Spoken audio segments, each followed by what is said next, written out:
Olá, olá, caros alunos, sejam bem-vindos ao Ponto dos Concursos. Meu nome é Jean Peter, sou professor de Direito Constitucional aqui do Ponto. É um grande prazer receber vocês aqui neste webinário para o Tribunal Superior do Trabalho, TST, concurso esperado no ano de 2017. Nós já temos a banca definida, né? A FCC, Fundação Carlos Chagas, em decorrência de uma dispensa de licitação feita pelo Tribunal Superior do Trabalho, não é isso mesmo?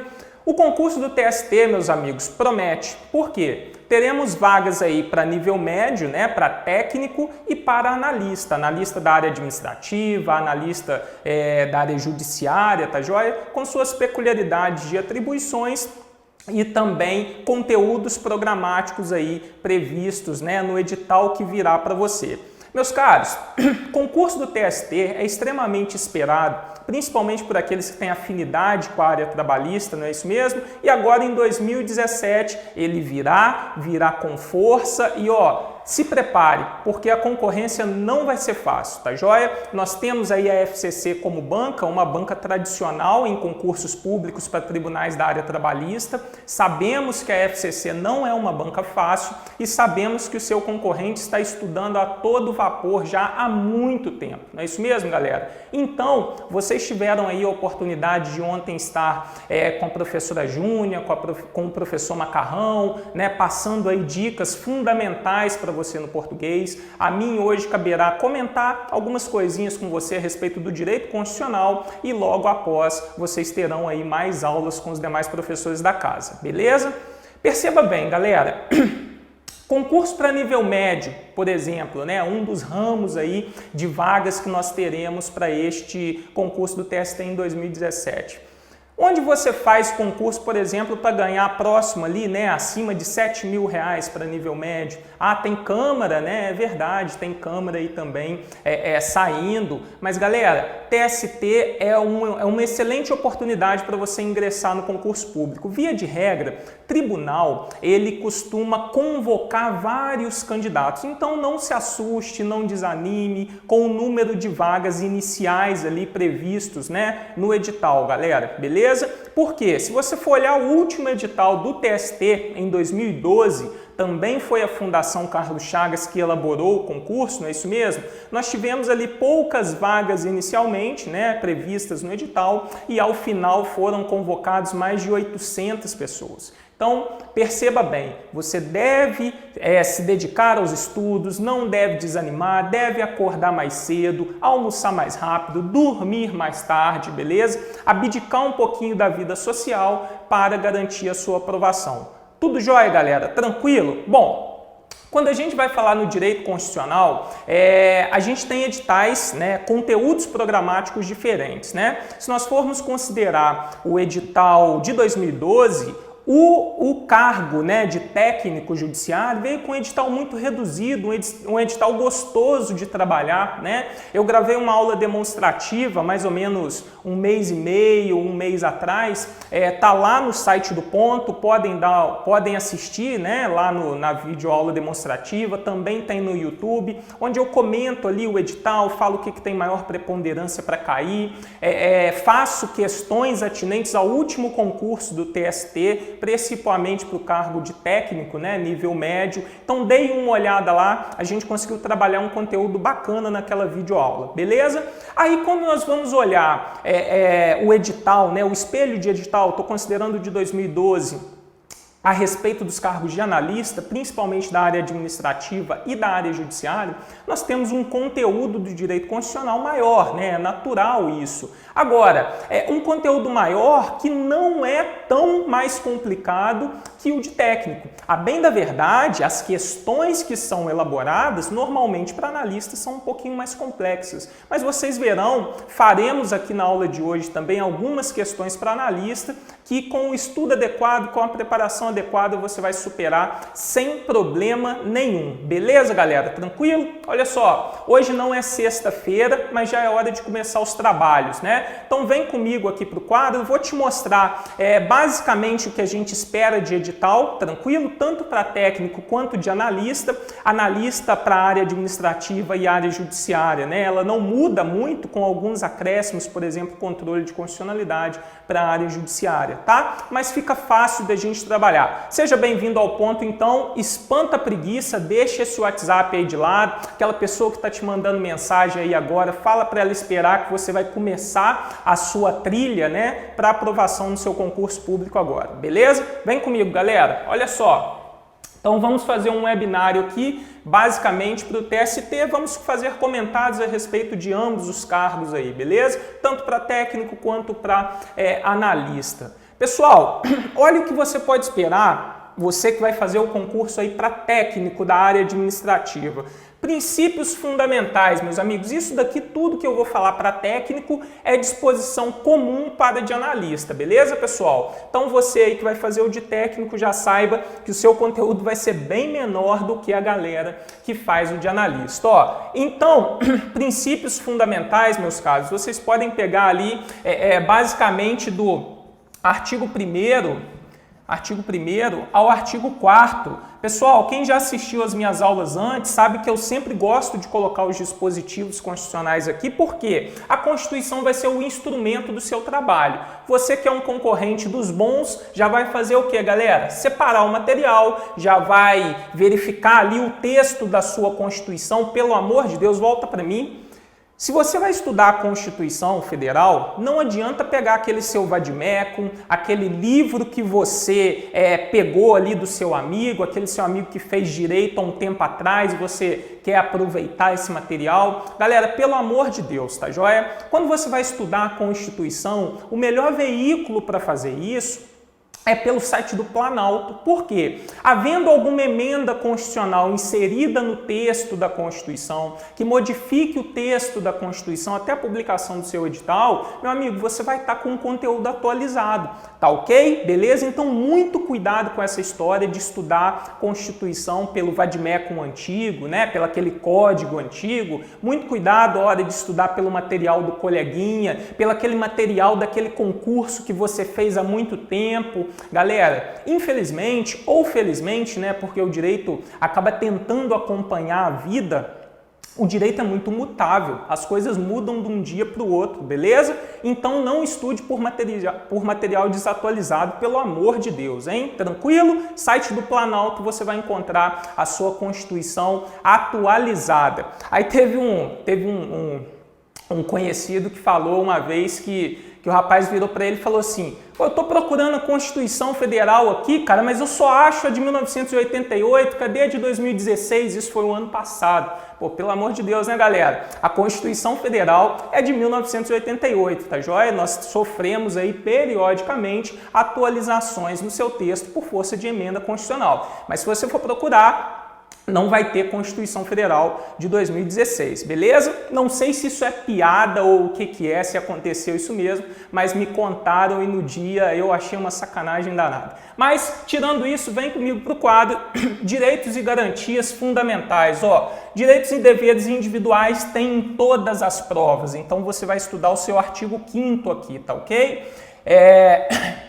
Direitos e deveres individuais e coletivos. Direitos sociais, meus amigos, bota um asterisco nele aqui, faz isso aqui pro primo. O Paulo fala que ele é o tio, né? Então faz isso aqui pro primo, olha só. Por quê? Direitos sociais você vai encontrar a partir do artigo 6º da sua Constituição, até basicamente o artigo 11º. E aqui você tem que ter um cuidado danado. Por quê? Você vai fazer concurso para qual tribunal mesmo? Tribunal Superior do Trabalho, TST, não é isso mesmo? Galera, o que vocês acham que vai cair dentro de direitos fundamentais? Olha, artigo 5º vai cair sim, sempre cai em tudo quanto é concurso, mas a preponderância que você pode esperar dentro de concurso da área trabalhista, artigo 7º, tá ok? E ó, arrisco até aumentar um pouquinho, artigo 6º, porque ele vai trazer dos direitos sociais expressamente previstos no texto da Constituição, tá joia? E aqui eu já dou uma dica, se você está estudando pelo aquele vade-mecum, pelo aquele material de 2014 ou do início de 2015, se você for olhar lá no seu código, né, na sua Constituição, deste material, no artigo 6º, você não vai encontrar o transporte lá. O transporte é um direito social expressamente previsto no artigo 6º, mas ele não é originário da Constituição Federal. Ele surgiu com a Emenda Constitucional 90 de 2015. Então, se você tem um texto desatualizado, você não vai encontrar o transporte lá. E se na sua prova cair o transporte como direito social, você vai marcar o quê?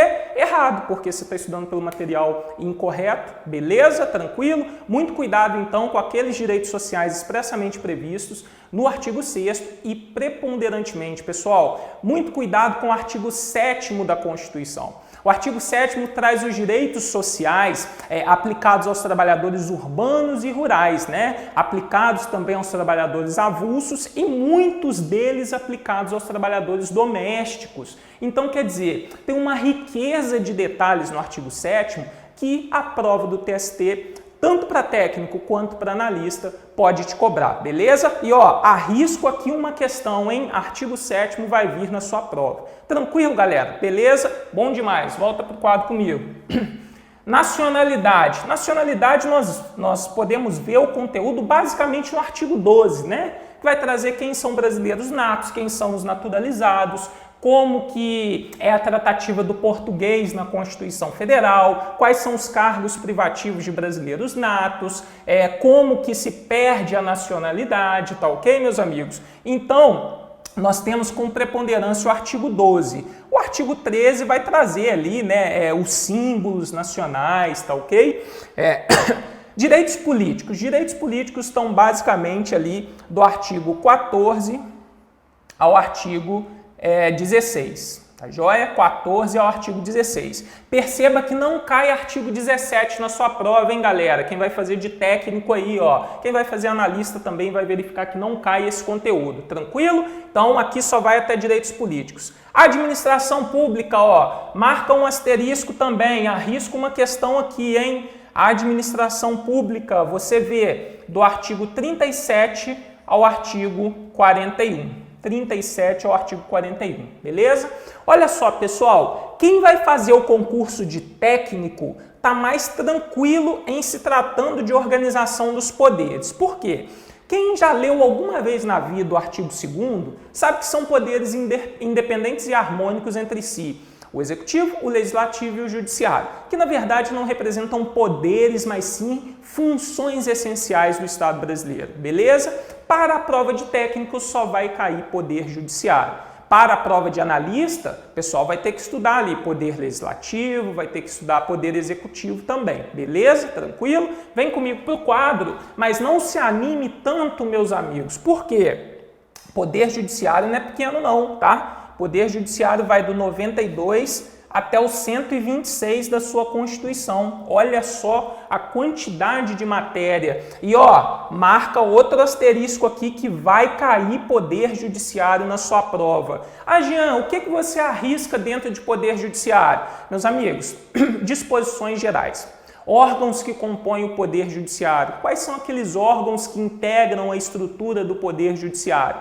Vai cair na sua prova, tá? Artigo 92 e 93 você já pode colocar aí, porque o 93 sempre traz ali questões de disposições gerais, né?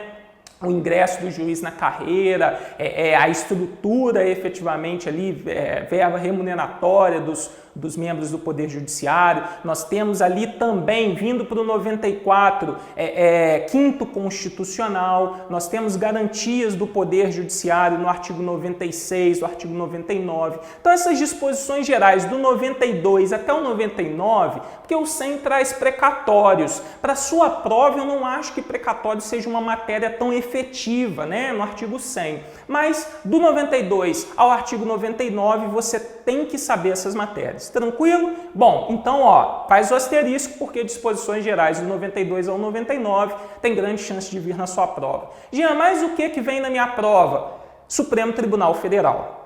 Supremo Tribunal Federal você não tem opção, tem que saber principalmente as competências do Supremo Tribunal Federal ali no artigo 102 da sua Constituição. Beleza, meus amigos? Artigo 102 traz as competências do Supremo, originárias, recursais, é importante saber as competências recursais do Supremo, súmula vinculante no 103A, é importante você saber conteúdo de súmula vinculante, e Conselho Nacional de Justiça no 103B. Dentro dessa estrutura, sim, Poder Judiciário, disposições gerais, Supremo Tribunal Federal, não tem opção, você tem que saber.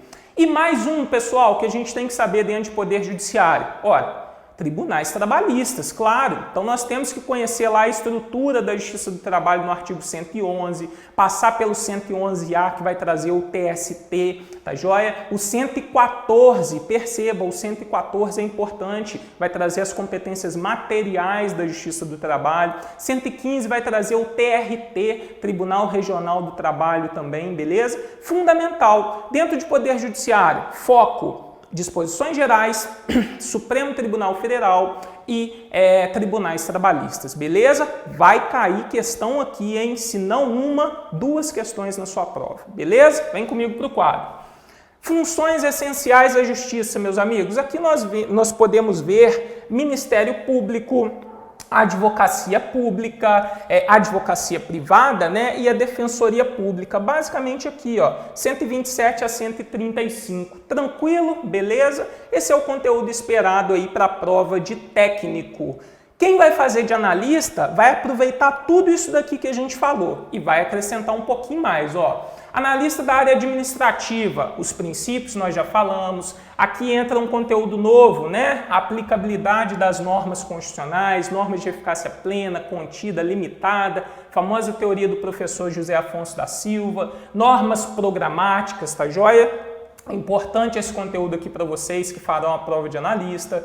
Direitos e garantias fundamentais, a mesma coisa que nós vimos. Organização político-administrativa, competências, né, pessoal? Competências da União, estados, municípios, conteúdo fundamental aqui, ó, banca DORA, disposições atinentes à competência. Administração pública nós já falamos. E olha só a organização dos poderes para quem vai fazer analista, meus amigos. Poder executivo, cai aí as atribuições e responsabilidades. Poder legislativo, com foco na fiscalização feita pelo Tribunal de Contas, e o Poder Judiciário, né? Poder Judiciário aqui traz os tribunais, né? Supremo Tribunal Federal, Superior Tribunal de Justiça, Tribunais Regionais Federais, Juízes Federais e os tribunais e juízes do trabalho, tá joia?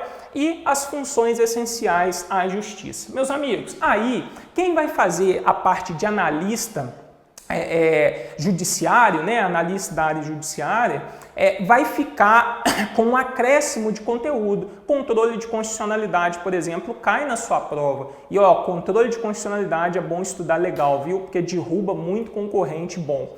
Meus amigos, então basicamente esse é o panorama do que você pode esperar aí para a sua prova. Grave essas dicas que eu marquei em asterisco ali, depois me cobra esse conteúdo, vai cair na sua prova de Direito Constitucional, tá joia? E olha só, quem vai fazer, né, as provas, ontem vocês tiveram aula com a professora Júnia Andrade e ela falou ali na aula dela da importância da parte discursiva, né? Ela trabalhou dentro do português ali, a dinâmica das questões discursivas, principalmente aí, galera que vai fazer a parte de analista, nós temos um produto lá no Ponto que chama Discursivas, né? Discursivas para o Tribunal Superior do Trabalho. Dê uma olhada lá no site do Ponto, tá?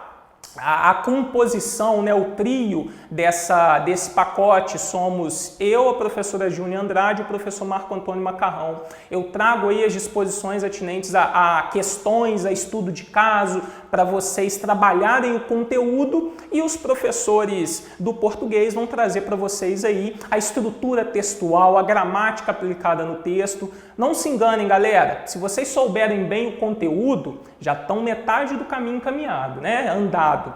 Mas se não souber escrever, meu amigo, ó, o concorrente passou na frente de novo. Tranquilo? Beleza? Então tomem muito cuidado com a escrita.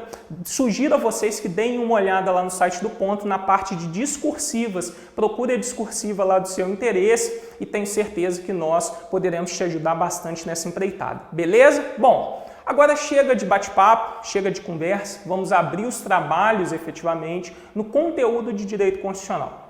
Meus caros, nós temos dois parâmetros aqui, banca FCC e tribunal da área trabalhista.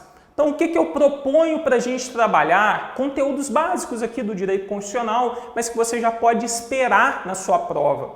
Vamos fazer questões de 2017, que caíram em diversos tribunais trabalhistas, tá joia, pessoal? E aí aplicados, obviamente, pela FCC. Você vai ter uma dimensão de como aquele conteúdo do edital vem na sua prova, como a FCC cobra esse conteúdo na sua prova, e aí aplicado na área trabalhista. Nada melhor do que fazer esse tipo de treinamento. Essa aula de hoje, esse bate-papo, não é para a gente ficar dissecando conteúdo, conhecimento do direito constitucional. Isso daí é para o curso regular, beleza? Inclusive, só lembrando, nós temos também um produto lá que chama Maratona FCC. Nós focamos necessariamente para a banca FCC, 1h40 ao vivo com o professor, 20 minutos de chat depois. É muito bacana o projeto. Passa lá no site do Ponto para conhecer também, beleza?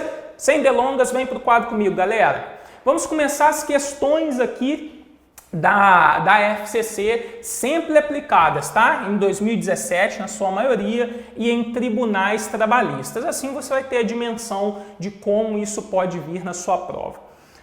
Framboesa pretende criar uma associação, né? Ou a Associação X. Deixa eu só apagar isso daqui porque grifei em cima. A Associação X e Ludmilla pretende criar a Cooperativa S. Consultando a Constituição Federal, elas verificaram que, meus amigos, se você for olhar o seu artigo 5º da Constituição, você vai verificar diversos direitos, tipos de liberdade, né, que nós chamamos de primeira geração ou dimensão, status negativo, né, do Jelinek, que impedem efetivamente que o Estado ingresse na sua liberdade.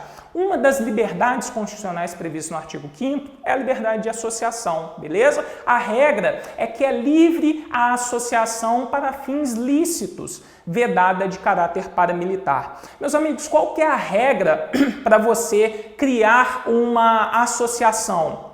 Independe de autorização do Estado, né? O Estado não exige, na verdade a Constituição não exige autorização para se criar uma associação. E mais, o Estado não pode intervir na sua associação de forma ilegítima. As duas situações que o Estado poderia, por exemplo, intervir na sua associação, por exemplo, pessoal, por meio do Poder Judiciário, seria para quê? Suspender as atividades da associação, e isso por meio de uma decisão judicial liminar, tranquilo, resolveria o problema, ou encerrar compulsoriamente, né, que nós chamamos de dissolver compulsoriamente a associação, por meio de decisão judicial, exigido nesse caso trânsito em julgado. Beleza, meus amigos? Então, para criar uma associação é absolutamente tranquilo, independe de autorização do poder público, né, do Estado, e o Estado não pode intervir na associação de forma ilegítima, claro, né? Se a associação estiver desvirtuando da sua finalidade legítima, o Estado vai intervir sem problema nenhum. Meus caros, e no caso da cooperativa? A cooperativa pode ser criada também na forma da lei regulamentadora, tá joia? Então nós podemos ter a criação de associações e na forma da lei a de cooperativas também. Vamos para o quadro, olha só. Letra A, a criação de associações e na forma da lei a de cooperativas independe de autorização judicial, sendo vedada a interferência estatal em seu funcionamento. Questão certinha, pessoal. E esse na forma da lei aqui, nós temos duas leis que tratam da parte da cooperativa, né? A lei 5764 de 71 e a cooperativa de trabalho, que é regulada pela Lei 12.690 de 2012, tá joia, meus amigos? Essas são as duas leis que regulamentam aí as cooperativas no Brasil. E aí, olha só, a criação de associação e na forma da lei de cooperativas dependem de autorização? Claro que não, independem de autorização, né? Somente a criação de associação depende de autorização. E aí você começa com uma leitura básica do texto da sua Constituição a mandar isso tudo aqui para o saco. Ó. Somente a criação de associação depende. Tudo que tiver depende, você já mata a questão. Tá vendo? Artigo 5º, questão difícil? Claro que não. Cai na prova? Despenca. Então cuidado com isso, tá joia? Dê uma olhada lá no artigo 5º, não deixe passar artigo 5º que vem em toda a prova, sem sombra de dúvida. Volta comigo para o quadro.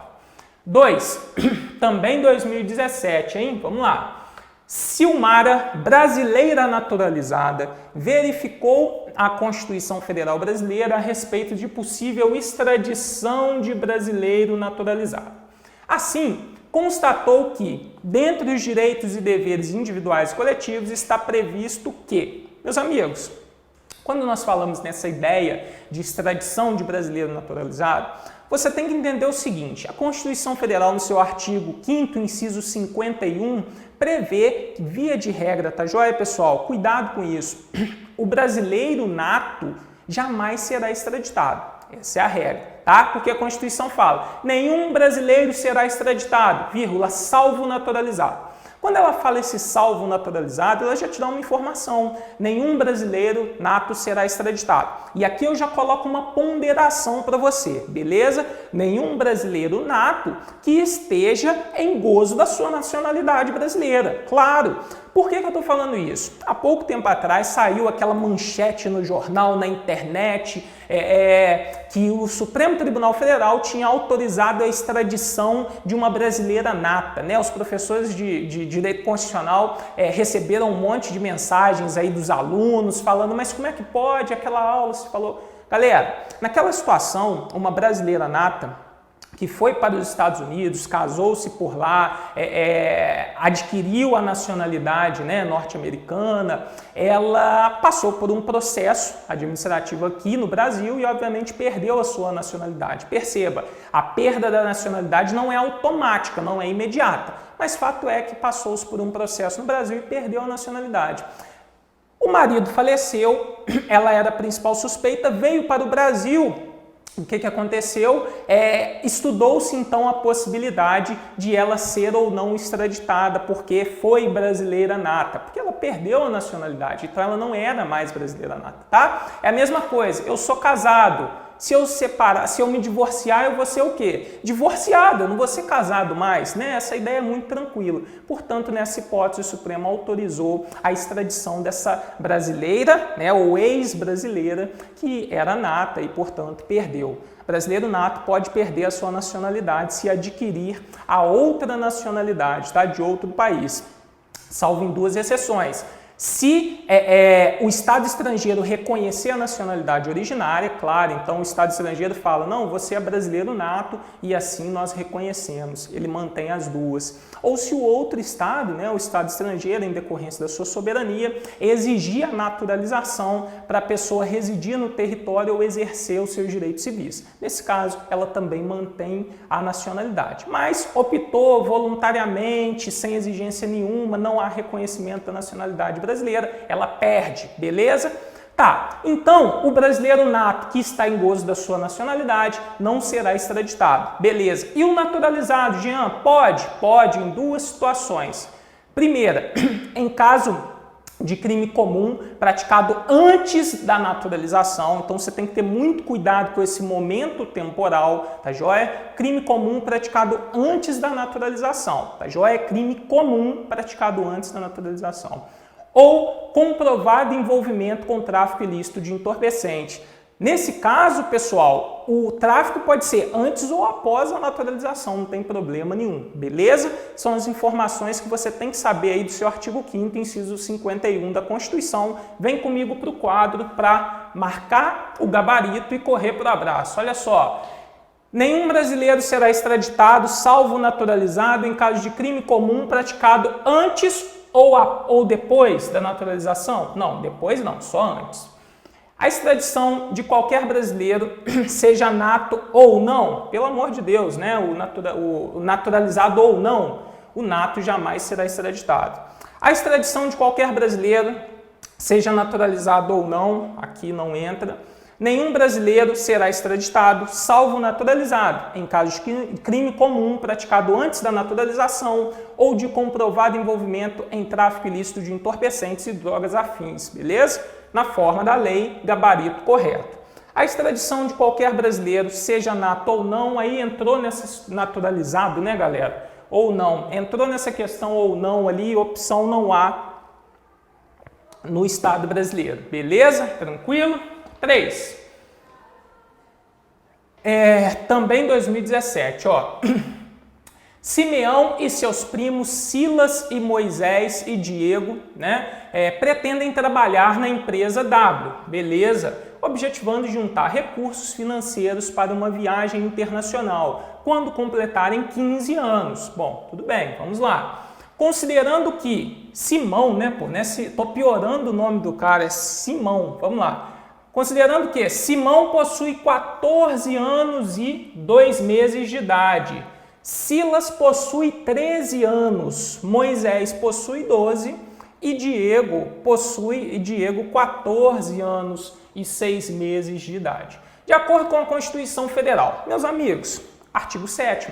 Quando cai o artigo 7º, tem grande chance de cair idade mínima para o trabalho. Por quê? A Constituição Federal, no artigo 7º, ela veda, se eu não me engano, inciso 33, ela veda o trabalho noturno, perigoso ou insalubre a menores de 18 anos. Então, menor de 18 anos não pode trabalhar em horário noturno, local insalubre e em trabalho perigoso, beleza? A Constituição, no mesmo inciso, veda qualquer trabalho abaixo dos 16 anos, veda qualquer trabalho abaixo de 16 anos. Então perceba, a rigor, eu posso trabalhar a partir dos 16, desde que não seja em horário noturno, trabalho perigoso ou local insalubre, beleza? Ela faz uma ressalva importante que tira muito candidato da prova, salvo a partir dos 14 na condição de aprendiz. Então, a partir dos 14, pode haver a prestação do trabalho, mas na condição de aprendiz. Beleza, meus amigos? Tranquilo? Show de bola. É isso que a questão quer de você. Cuidado, hein? Então, proibido o trabalho noturno, perigoso ou insalubre a menor de 18 anos ou qualquer trabalho a menor de 16, salvo a partir dos 14, né, na condição de aprendiz. Beleza? Vem comigo para o quadro. Só achar a questão e correr para baixo, para o abraço, né, para baixo. Vamos lá. Letra A. Somente Simão, Silas e Diego podem exercer trabalho, porém na condição de aprendiz. Ó, Simão tem 14 anos e 2 meses, né, de idade. O Simão tá dentro, beleza? O Silas possui 13 anos, pô, então o Silas não pode. O Diego possui 14 e 6 meses. O Diego poderia, mas o Silas deixa a jogada aqui incorreta. Onde tiver o Silas e o Moisés, né? Porque o Moisés tem 12 anos, a gente já corta, ó. Silas e Moisés não podem. Somente Simão e Diego podem exercer trabalho, porém na condição de aprendiz. Aí eu gostei dessa, hein? Questão certinha, tá ok, meus amigos? Então, o Silas aqui e o Moisés deixam a questão incorreta, né? As alternativas incorretas. 4. Cravo Carvalho, 50 anos de idade, é brasileiro naturalizado, brilhante advogado com 6 livros publicados e mais de 15 anos de efetiva atividade profissional. Notável saber jurídico e reputação ilibada, de acordo com a Constituição, Cravo Carvalho poderá ocupar o cargo de... Aí você fala, matei! Ministro do Supremo Tribunal Federal, né? Afinal de contas, o cara tem 50 anos, então ele já observa a idade mínima, né? Que é de 35 anos, e está dentro da máxima também, que ele é menor de 65 anos, beleza? Aí você fala, notável saber jurídico, reputação ilibada, o cara tem 6 livros publicados, você só esquece de uma coisa. Para ser ministro do Supremo Tribunal Federal, é exigida a qualidade de brasileiro nato, tá? Brasileiro naturalizado não pode ser ministro do Supremo Tribunal Federal. Aliás, não é só ministro do Supremo Tribunal Federal, tem uma série de cargos que o brasileiro naturalizado não pode ocupar. você vai marcar aí um asterisco no seu artigo 12, parágrafo 3º da Constituição e vai anotar esse macetinho aqui, ó, volta para o quadro comigo. Esse macetinho aqui vai salvar a sua vida quando estiver falando de cargo privativo de brasileiro nato, hein? Você vai lembrar da música. Qual música, Jean? Qualquer uma, né? O estilo que você curta. Mas onde você escuta a música, pessoal? Ah, eu escuto a música no meu MP3. Eu escuto a música no meu MP3. Ah, tá, no seu MP3. Você baixa de onde? Da internet, mp3.com. Esse é o macetinho que você vai utilizar na sua prova, meu amigo. Como é que você vai gravar aqui, ó? Você vai lembrar o seguinte, ministro do STF, tá? Todos os ministros do STF têm que ser brasileiros natos, tá joia? Você vai lembrar dos 3 P's aqui, ó. Quais 3 P's, meus amigos? Vão anotando aí. Presidente e vice-presidente da República, bota o vice aí do lado também, tá joia? Presidente da Câmara e presidente do Senado. Esses cargos que eu falei com vocês até agora representam a linha sucessória da presidência da República, tá joia? Então nós temos o presidente, se o presidente por uma eventualidade sofreu uma condenação, né, por crime de responsabilidade, famoso impeachment, entra o vice, curiosamente, né, para assumir.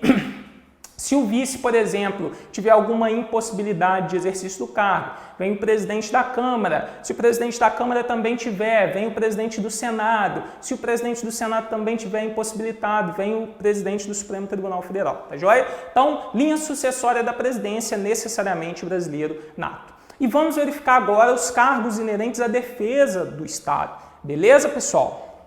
Tranquilo? Vamos lá então, ó.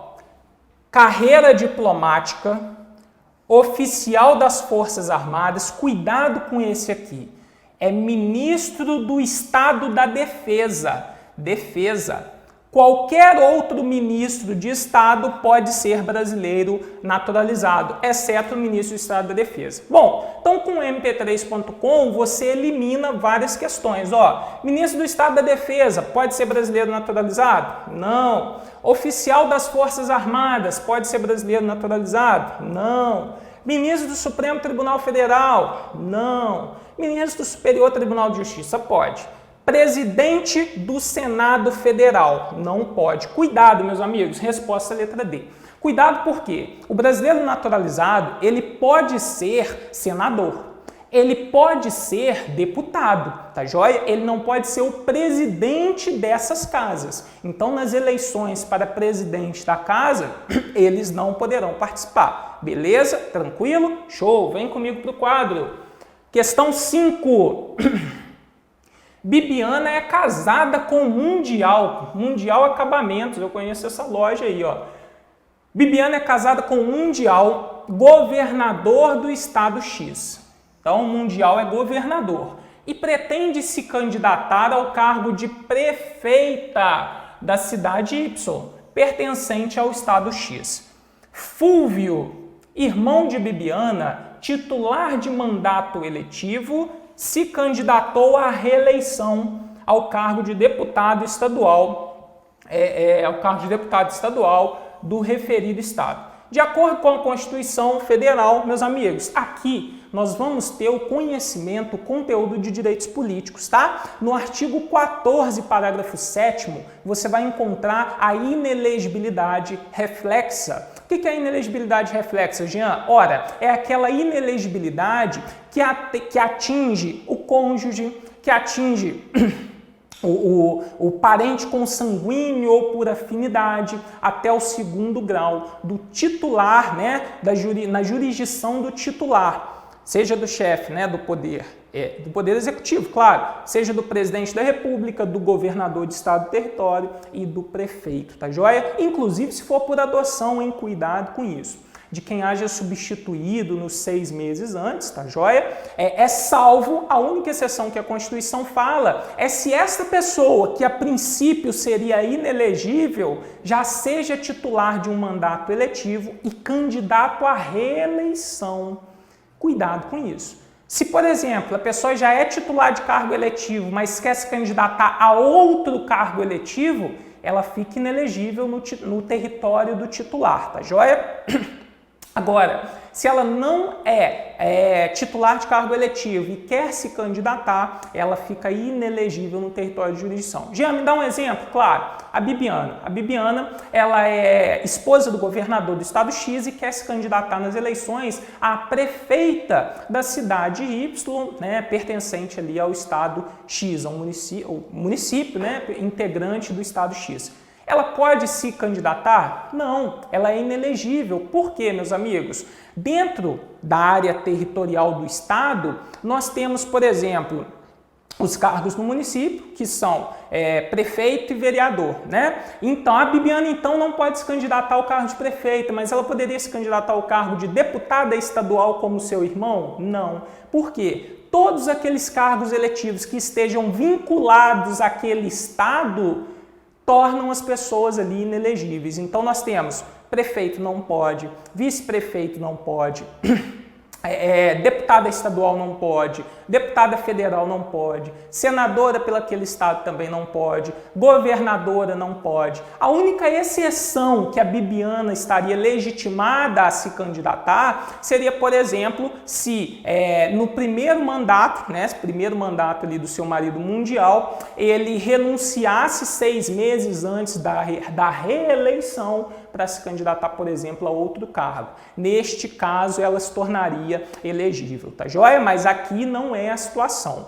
E mais, o que eu preciso falar com vocês desta questão? Súmula vinculante número 18 do Supremo Tribunal Federal. Não adianta a Bibiana dar uma despertinha e querer pedir o divórcio do nosso amigo mundial. Por quê, meus amigos? A súmula vinculante veda ainda assim a elegibilidade dessa pessoa, tá joia? Se o rompimento da sociedade conjugal ocorrer ali na vigência do mandato, não influencia em nada, ela ainda continuará sendo inelegível. Beleza? Tranquilo? Vem comigo para o quadro, achar o gabarito e correr para o abraço.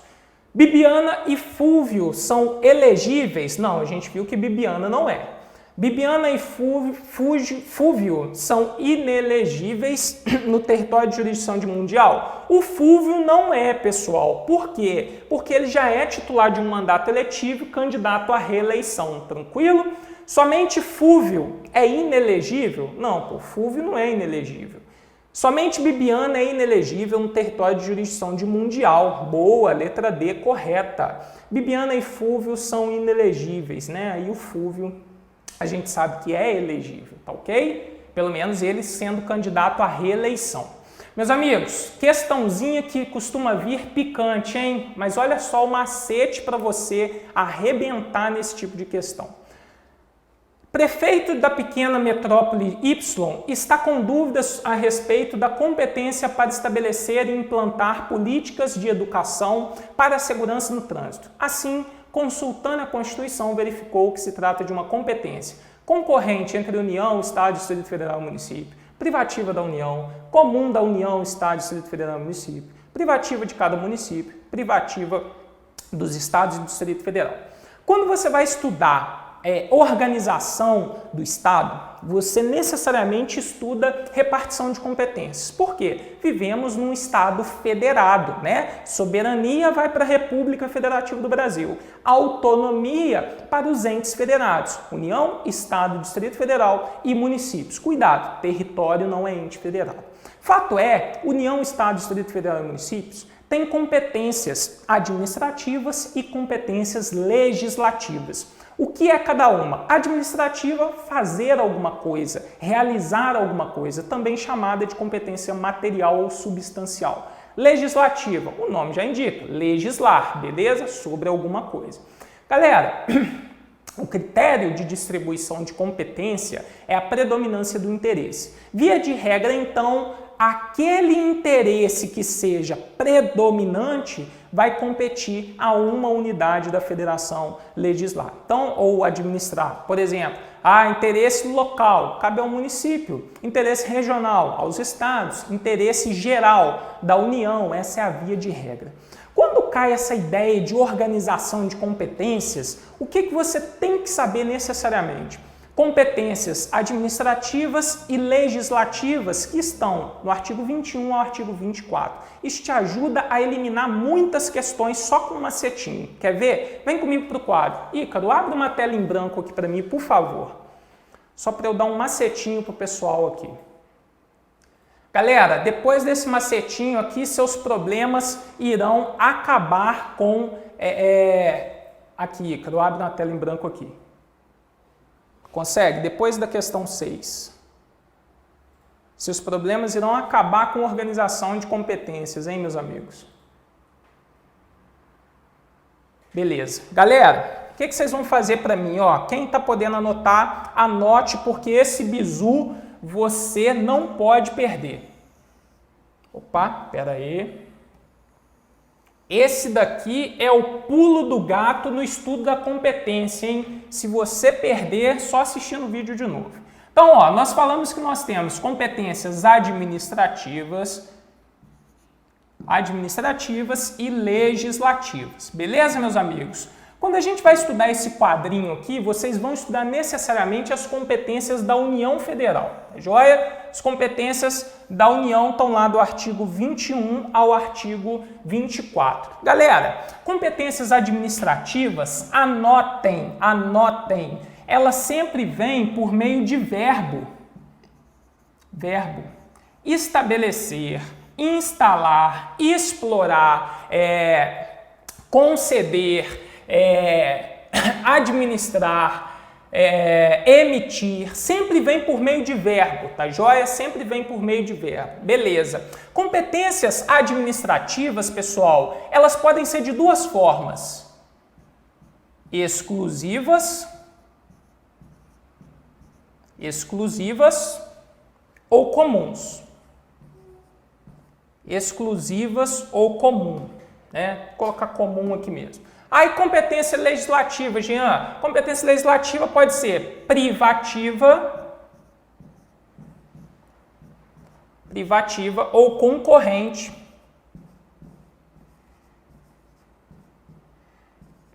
Meus amigos, isso daqui já te ajuda a eliminar a questão. Sempre que você tiver uma competência administrativa, ela vem por verbo. Se ela vem por verbo, ela só pode ser exclusiva ou comum. Ela nunca vai ser privativa ou concorrente, tá joia? Então, ó, exclusiva, só para deixar seu material aí completinho, ó, exclusiva, ela é indelegável. Indelegável. Ela tá lá no artigo 21 da Constituição Federal, tá joia? Todas aquelas competências são indelegáveis. Comum, Jean, comum, ela é paralela.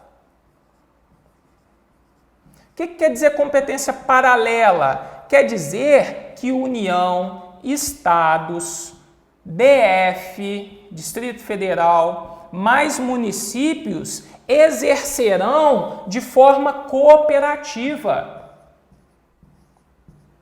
Cooperativa, beleza, meus amigos? Cooperativa, ok. E competência legislativa privativa? Ah, privativa é delegável.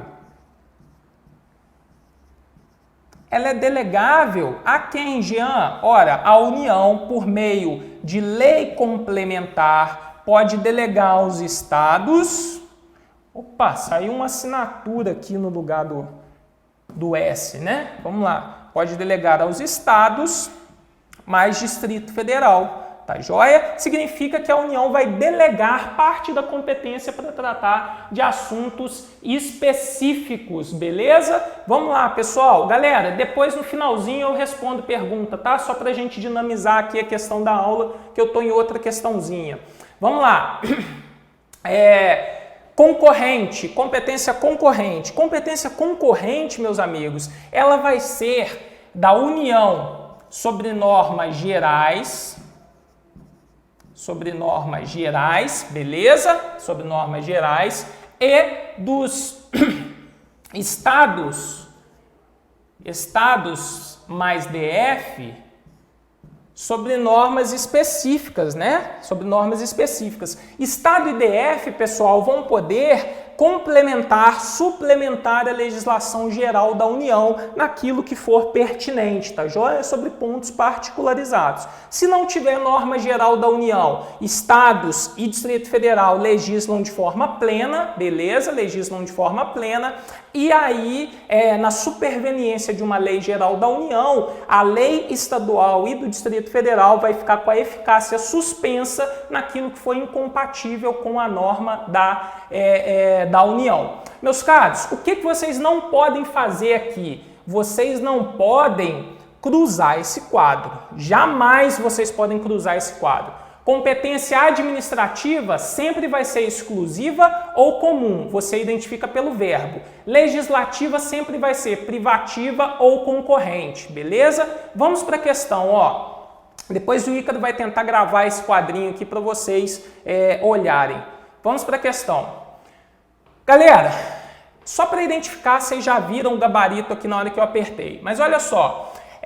A respeito da competência para estabelecer e implantar. Estabelecer e implantar é o que, galera? Verbo. Se é verbo, só pode ser administrativa. Se é administrativa, a competência é exclusiva ou comum, jamais privativa ou concorrente. Então, com base nisso, olha o que você faz. Corta, corta, corta e corta. Ela não pode ser privativa nem concorrente se ela é administrativa, se ela vem por verbo. Beleza? Olha como você arrebenta com a banca só sabendo esse quadrinho. Você não leu o 21 até o 24. Só sabendo o quadrinho você arrebentou. Vem comigo para o quadro. As perguntas eu respondo depois, tá, galera? Só para a gente desenvolver aqui. Vamos lá. Questão 7, também 2017. Assim, né, vamos lá, Meriva faz parte de um grupo de estudo que objetiva aprofundar o conhecimento sobre a Constituição Federal Brasileira. Atualmente, o grupo estuda o capítulo da organização político-administrativa.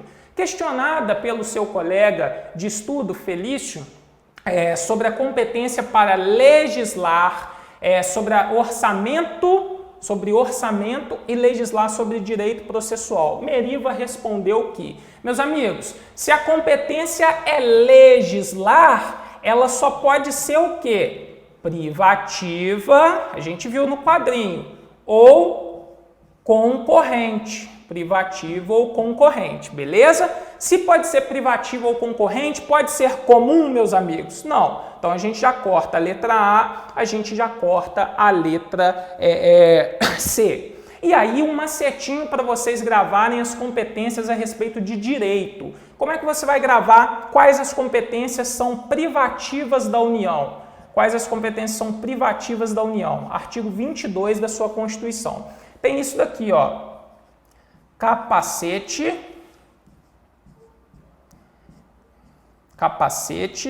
PM, beleza? Capacete, PM. E aí, aqui estão as matérias de direito que você vai atribuir à União Federal. Direito civil, agrário, penal, aeronáutico, comercial, eleitoral, trabalho, espacial, processual e marítimo. Processual e marítimo. Meus amigos, se direito processual faz parte da competência privativa da União, ela não pode ser concorrente. Olha como é que você elimina, ó.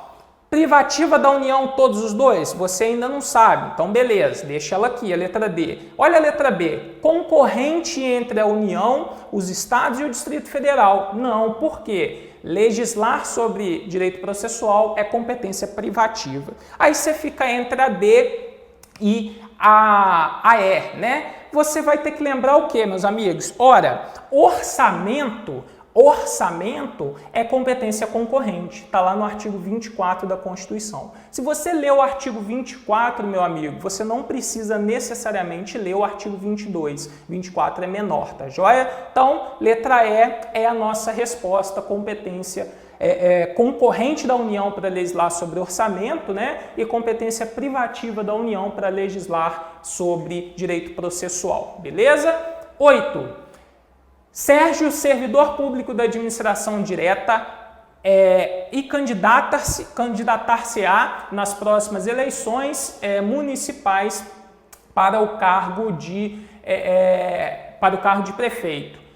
Investido de mandato de prefeito, Sérgio. Meus amigos, olha só. Quando o servidor público federal, estadual ou distrital se candidata a um mandato, quando o servidor se candidata a um cargo eletivo, federal, estadual ou distrital, ele necessariamente se afasta do cargo e vai receber o subsídio do cargo eletivo.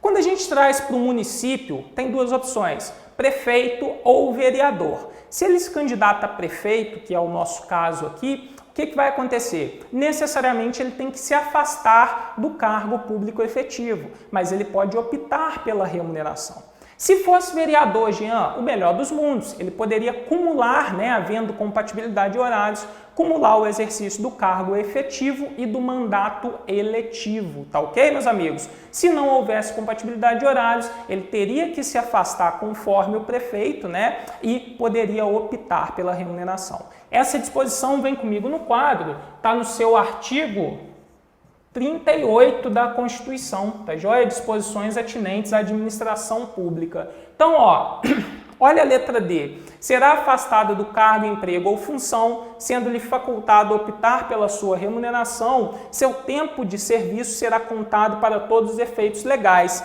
exceto para promoção por merecimento. Cuidado com essa questão, tá certinha, mas a banca também gosta de falar, inclusive para promoção por merecimento. Galera, só é promovido por merecimento, é até redundante falar, quem merece. Então o servidor tem que estar em exercício do seu cargo, com produtividade, observados os outros critérios, para merecer a promoção, beleza?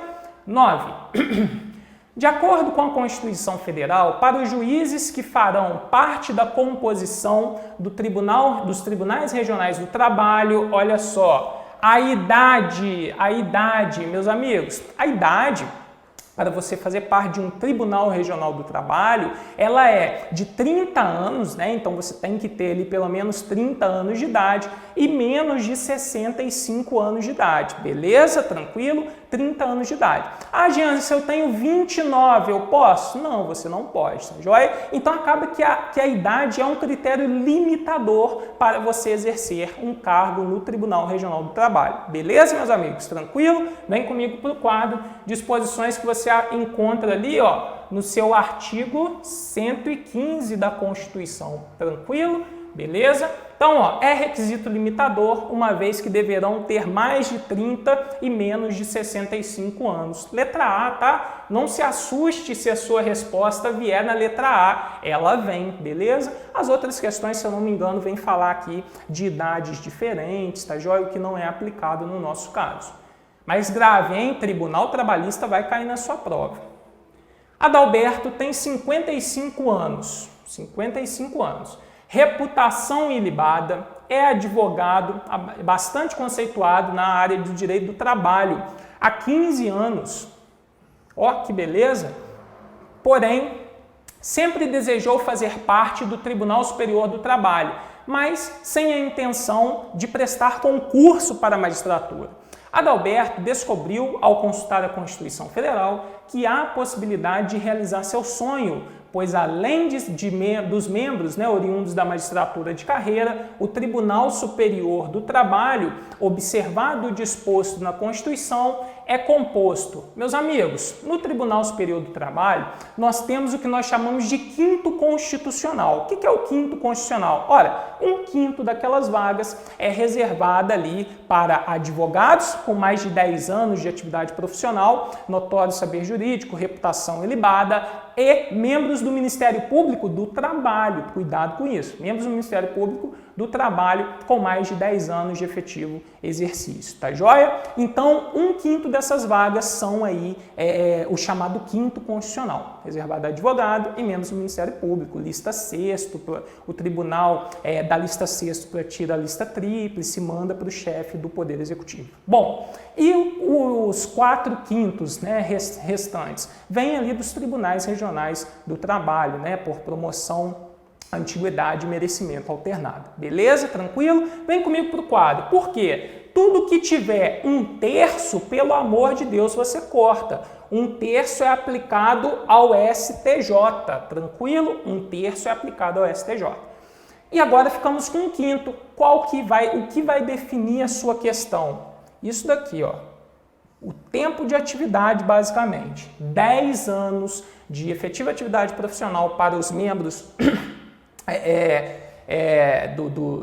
para os membros, né, da advocacia, e 10 anos ali de efetivo exercício para os membros do Ministério Público do Trabalho, tá, galera? Cuidado com isso, se cair Ministério Público Federal, Ministério Público Militar, nada disso não, do trabalho.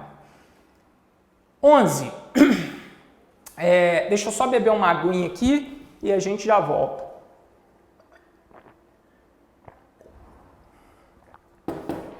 Vamos lá, galera. Com a Constituição Federal de 1988, o Poder Judiciário passa a exercer o guardião da Constituição, cuja fidelidade, isso daqui está meio incompleto esse texto, eu acho, cuja finalidade repousa basicamente na preservação dos valores e princípios fundamentais do novo Estado Democrático de Direito. Aí é uma balela que a FCC está te contando. A Constituição prevê expressamente que são órgãos que integram a organização da Justiça do Trabalho. Pelo amor de Deus, Ícaro abre ali uma tela em branco para gente. Vem comigo para o quadro, pessoal. O Ícaro vai abrir uma telinha em branco aqui, ó. Aqui a gente já vai matar 2 questões de prova. Espera aí, o que o Ícaro apertou aqui, hein? Espera aí. Hein? Galera, só voltar aqui, Ícaro, rapidinho. Aqui, ó, o gabarito até eu marquei errado, tá joia? Na hora de passar a arte para o quadro aqui, obviamente não é a letra B, mas eu vou te mostrar aqui como que a gente vai estabelecer os órgãos. Ó, o Ícaro abriu a tela em branco. Vem comigo aqui, ó. Como é que funciona a estrutura do judiciário de modo geral? Nós temos o judiciário, ó, juiz de direito, juiz federal, juiz do trabalho, juiz, né, e junta eleitoral, vamos colocar só JE aqui, tá joia? E o Conselho da Justiça Militar aqui, vamos colocar o juízo militar, só para organizar de forma mais fácil aqui. Nós temos os tribunais de justiça, os tribunais regionais federais, os tribunais regionais do trabalho, tribunais regionais eleitorais. Na segunda instância da Justiça Militar da União, aqui não temos nada. Tribunais superiores, nós temos o STJ, nós temos o Tribunal Superior do Trabalho, sua lotação aí, ó, neste ano ainda de 2017, se Deus quiser, né? O Tribunal Superior Eleitoral e o Superior Tribunal Militar, beleza? Isso no âmbito da União aqui, o militar, hein? E acima de todos, nós temos o Supremo Tribunal Federal. Galera, cuidado com isso aqui, ó. Nós temos ainda o Conselho Nacional de Justiça. O Conselho Nacional de Justiça integra a organização do Poder Judiciário, mas não exerce jurisdição, beleza? Vamos ver os órgãos da Justiça do Trabalho, então? Ó, tá aqui, ó. Juiz do Trabalho exerce aí a competência, né, da Justiça do Trabalho em primeira instância, Tribunais Regionais do Trabalho em segunda instância e o Tribunal Superior do Trabalho. Essa é a composição da Justiça do Trabalho, beleza? E aqui vocês têm todos os órgãos do Poder Judiciário. Grave esse macete, tá lá no seu artigo 92, ó. Estou resumindo o artigo 92 aqui para você, beleza? Tranquilo? E aqui, claramente, né, essa anta que vos fala, na hora de marcar o gabarito aqui, passar a arte para o quadro, marquei errado. Mas é claro, compõe a estrutura, né, da Justiça do Trabalho, são órgãos da Justiça do Trabalho, né, o Tribunal Superior do Trabalho, Tribunais Regionais do Trabalho e os Juízes do Trabalho. Pelo amor de Deus, resposta letra C. Meus amigos, e aquela história das comissões, né, de conciliação e julgamento. Meus amigos, aquela ideia não permanece mais desde a emenda constitucional 24 de 99, tá joia? Que era juntas, né, de conciliação e julgamento, foram extintas aqueles juízes classistas na Justiça do Trabalho, beleza? Juiz do trabalho exerce ali a jurisdição em primeira instância, vem comigo pro quadro, tá ok? Perdoem essa anta que vos fala, que marquei a letra B aqui na hora de passar para o slide. Vamos lá. 12. Compete ao Supremo Tribunal Federal em recurso ordinário. Aí, nego, já começa a tremer a coluna, né? Porque competências do Supremo Tribunal Federal vão cair na sua prova, hein? Cuidado com elas. Artigo 102 da sua Constituição. 102 da sua Constituição, beleza? E o recurso ordinário está no inciso 2. Meus amigos, recurso ordinário para o Supremo Tribunal Federal, ele vai caber em 2 casos. Crime político, então você já tem a sua resposta aqui na letra C, beleza? Crime político. E quando você tiver um habeas corpus, um mandado de segurança, um habeas data e um mandado de injunção, decididos em única instância pelos tribunais superiores, são aqueles 4 que nós fizemos no esqueminha, quando a decisão for denegatória. Denegatória, beleza? Esta é a situação que você tem aí, o Supremo Tribunal Federal exercendo a jurisdição, né, em recurso ordinário. Beleza, meus amigos? Tranquilo? Vamos lá. 13. Considere a seguinte situação hipotética. Membro do Congresso Nacional cometeu infração penal comum. Nossa Senhora. Um deputado ou um senador, tá? Cometeu uma infração penal comum. W, ministro de Estado, cometeu infração penal comum. Ministro de Estado cometeu infração penal comum. Ministro de Estado praticou crime de responsabilidade. Nestes casos, de acordo com a Constituição, os membros do Congresso Nacional, ministro de Estado W e ministro de Estado Z, serão processados e julgados originariamente pelo... Aí quer saber onde eles serão julgados. Meus amigos, no curso de Direito Constitucional, eu gravei uma aula só com uma tabelinha para facilitar você estudar na hora das competências, tá ok? Mas olha só, grava o seguinte, membro do Congresso Nacional, deputado e senador, tem foro por prerrogativa de função, né, lá no Supremo Tribunal Federal, então eles serão julgados lá, beleza? Tranquilo? Ministro de Estado, crime comum. Ministro de Estado, crime comum, vai ser julgado pelo Supremo Tribunal Federal também. Ministro de Estado no crime de responsabilidade. Você tem que ter muito cuidado com ele. Por quê? Se ele praticar um crime de responsabilidade conexo com o do presidente, a competência para ser julgado, né, para julgar o ministro de Estado que comete crime de responsabilidade conexo com o presidente, vai ser atraída lá para o Senado Federal. Por quê? O crime é conexo, por força do artigo 52, inciso 1 da Constituição, vai ser julgado também pelo Senado.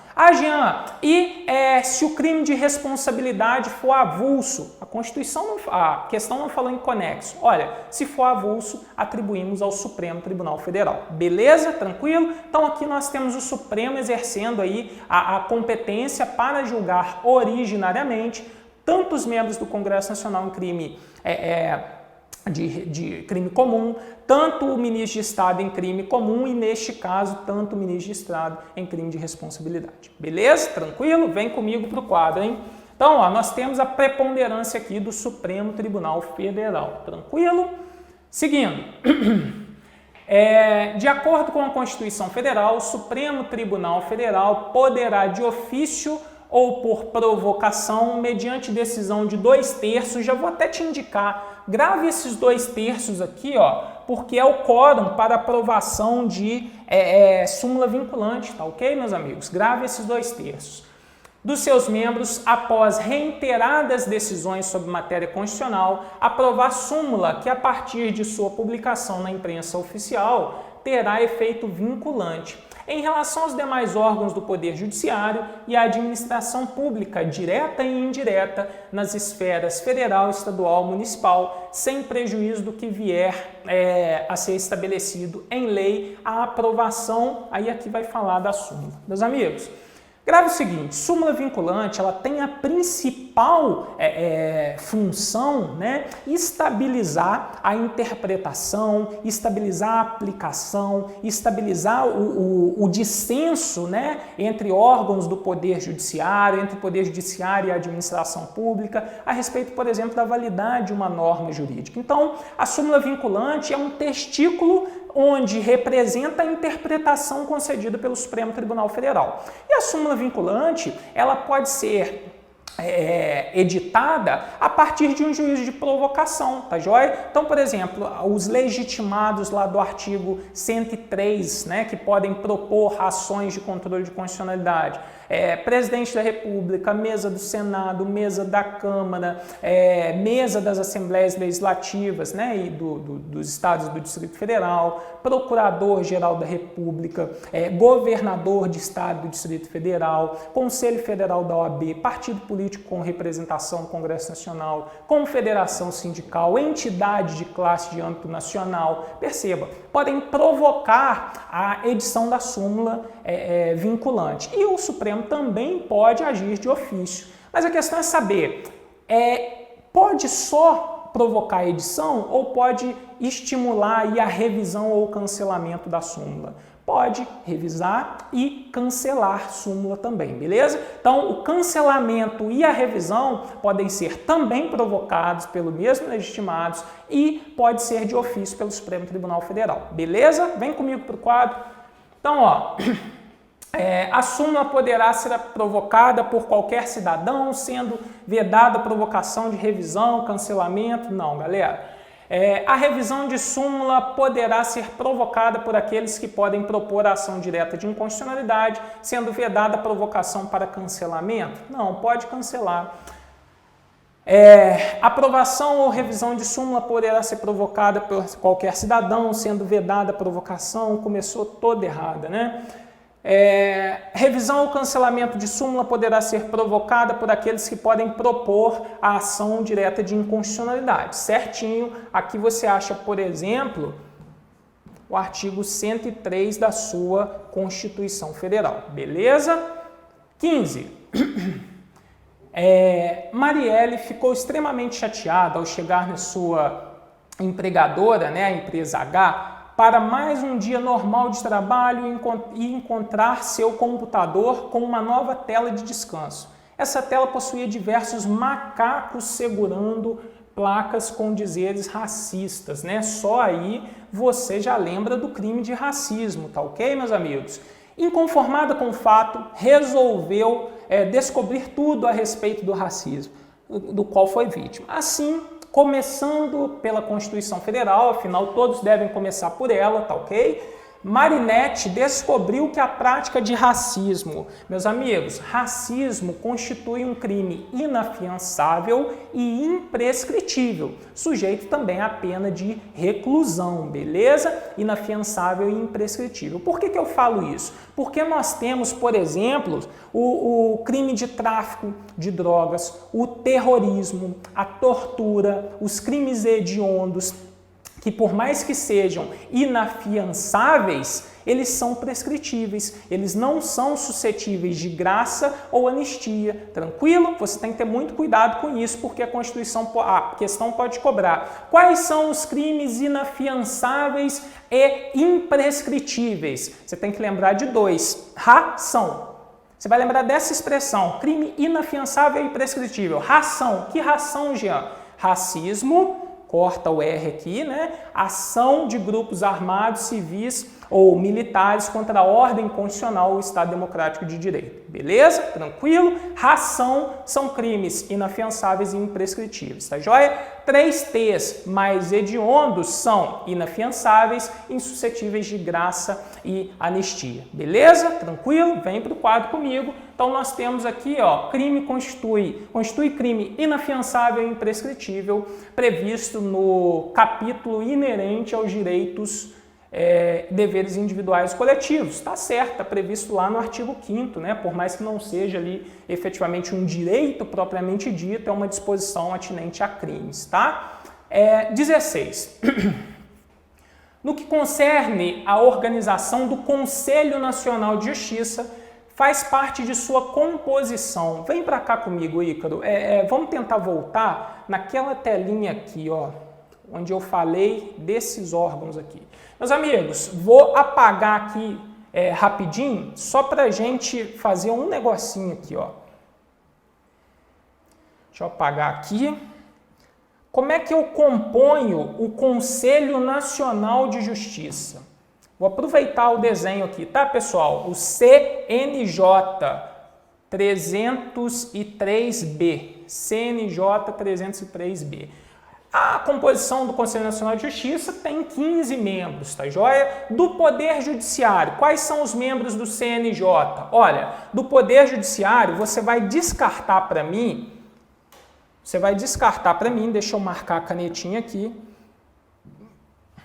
Você vai descartar para mim a parte da Justiça Eleitoral e a parte da Justiça Militar. A gente vai ficar basicamente com a parte até os tribunais trabalhistas, tá joia? Como é que vai ser composto o CNJ por órgãos do Poder Judiciário?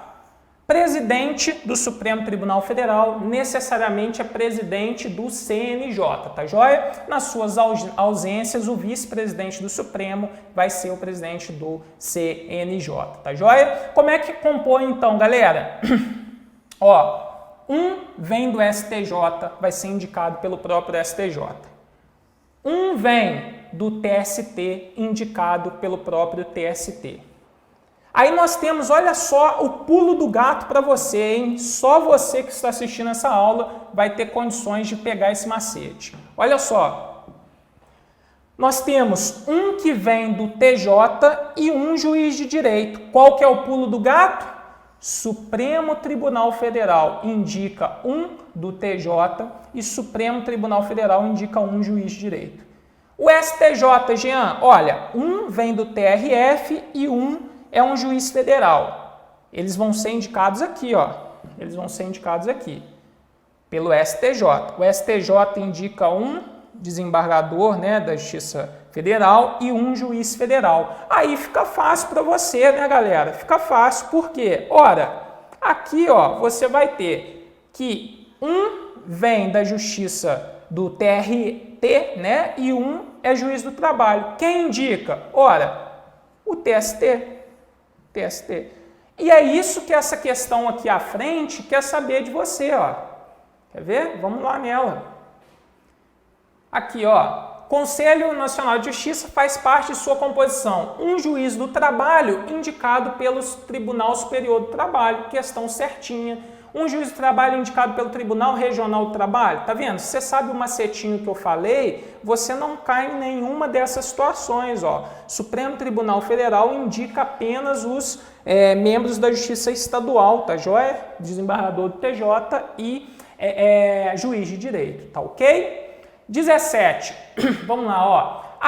Ayrton é brasileiro, sua esposa Carmela é italiana. Bernardo, filho do casal, nasceu em Londres, ó, nasceu fora do Brasil, enquanto seu pai lá estava a serviço da República Federativa do Brasil. Meus amigos, esta é uma situação que o Brasil atribui à nacionalidade pelo critério sanguíneo somado ao critério do serviço. O que acontece? Para ser brasileiro nato, via de regra, você tem que nascer no território brasileiro. Quando você nasce fora, a Constituição estabelece requisitos cumulados. Ser filho de pai brasileiro ou mãe brasileira que nasceu no território estrangeiro. Uma das situações é, desde qualquer deles, né, ou o pai ou a mãe, esteja a serviço da República. Nesse caso, eu já te adianto, Bernardinho aqui será brasileiro nato, beleza? Vem comigo para o quadro. Então, ó, vamos anotar aqui para o Bernardo, ó. Ele é BN, brasileiro nato, tá joia? Benjamin nasceu no Brasil enquanto seus pais, né, que são alemães, aqui estavam a serviço da Alemanha. Opa, essa é uma exceção à atribuição da nacionalidade nata. Por quê? A regra é que a pessoa que nasce no território brasileiro é brasileiro nato, tá ok, meus amigos? Exceção, se ele for filho de pais estrangeiros e estes estejam a serviço do seu país de origem. Por exemplo, alemão a serviço da Alemanha, beleza? Cuidado, não é necessário que ambos os pais estrangeiros estejam a serviço do seu país. Se apenas um deles estiver, essa criança não será brasileira nata, beleza? Vem comigo para o quadro, porque agora nós vamos para o João, filho de Maria, né? O típico nome aqui brasileiro. João, filho de Maria brasileira, nasceu nos Estados Unidos. O João é filho de brasileiro que nasce nos Estados Unidos e foi registrado na repartição brasileira competente. Opa, nesse caso, o João aqui, ó, também é brasileiro nato. Por quê, meus amigos? Aquele que nasce no território estrangeiro, filho de pai brasileiro ou mãe brasileira que não esteja a serviço do país, ele tem, por exemplo, a opção, né, de se registrar na repartição brasileira competente, ou seja, o consulado, por exemplo. É uma das situações, né? É uma das exceções ao critério da territorialidade, tá joia? Do critério do solo, né? O critério ius soli. Nasceu fora do Brasil, vamos conjugar o sanguíneo de pelo menos um dos pais, seja com a prestação de serviços a favor da República, seja com o registro na repartição brasileira competente, ou o terceiro critério, se ele vier para o Brasil, não foi registrado, vier residir no Brasil, e optar, né, vier residir no Brasil a qualquer momento e optar, após atingida a maioridade, pela nacionalidade brasileira. Nesse caso, ele também será brasileiro nato. Beleza? Vem comigo para o quadro, então. Ó, são brasileiros natos. Nós já vimos, né, nosso amigo Bernardinho e Joãozinho, Bernardinho e Joãozinho, tá? Então nós temos aqui como resposta a letra B, Bernardo e João. Beleza, meus amigos? Aqui estão os gabaritos das questões. Eu vou trocar aquela que eu coloquei errado aqui, né? No material de vocês aí já vai estar certinho, mas depois vocês refaçam essas questões aí. Deixa eu ver aquela pergunta aí, que é do rapidinho. Qual que é a pergunta? A Flávia. Se ela for suplente e exercer o cargo por curto período, pode? Seria elegível? Flávio, é o seguinte, olha só, a inelegibilidade reflexa basicamente não reflete na pessoa que vai se candidatar, tá? Ela vai refletir naquela pessoa, por exemplo, como é que fala? Ela já é candidata ela já é titular de mandato eletivo? Bom, se ela for titular de mandato eletivo, se ela for se candidatar à reeleição, tá tranquilo, tá absolutamente tranquilo, ela não será inelegível. Agora, você tem que entender o seguinte, aquela pessoa que é titular de mandato eletivo e sai do seu cargo para, por exemplo, se candidatar a outro mandato, imaginemos o seguinte, aquele que substitui também vai gerar a inelegibilidade para os seus parentes, tá ok, Flávio? Então, por exemplo, se uma pessoa veio substituir o titular do cargo eletivo, né, nos 6 meses anteriores ao pleito ali, ele também gera inelegibilidade para os seus familiares. Beleza? Tranquilo, Flávio? Show de bola? Grande abraço aí para vocês, galera. Agora eu acho que tem aula de quem? Luiz Lima vai entrar com vocês com matéria? Direito Administrativo, galera, vocês estão em ótimas mãos agora, beleza? Um grande abraço e, ó, de toda forma, a gente também pode manter contato aí pelas redes sociais, tá? Pode acessar lá Jean Peter Guerrain, tá joia? Pelo Facebook, vocês me encontram lá e a gente pode bater um papo, auxilio vocês aí em todas as preparações, beleza? Espero que tenha podido ajudar vocês aí nessa preparação para o TST, tranquilo, meus amigos? Fiquem com Deus, um grande abraço, até mais, galera, valeu!